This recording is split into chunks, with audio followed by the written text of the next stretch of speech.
तो आइए आज मैं आप लोगों को जंगल का सैर कराता हूँ। आइए मेरे साथ। जंगली कुत्ता है यहाँ, देखो जंगली कुत्ता यहाँ जंगली। लगता है वहाँ एक आदमी है। देखने में तो शायद अफ्रीकन जैसा लग रहा है। शायद उसका रास्ता भटक गया होगा।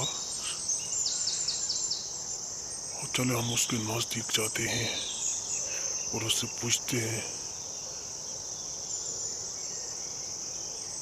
हेलो भाई, क्या हो रहा है? अब देखिए इसका चेहरा, देखिए बहुत खतरनाक लग रहा है। प्योर अफ्रीकन लग रहे हैं शायद।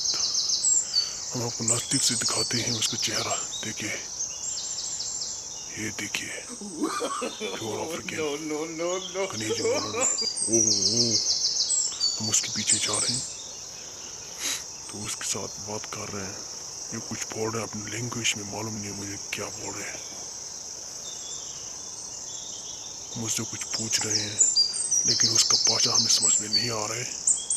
वो देखो, पर उसका दांत देखो, शायद उसका दांत ही दिखाई दे रहा है हम लोगों को। उसका चेहरा तो दिखाई नहीं दे रहा है।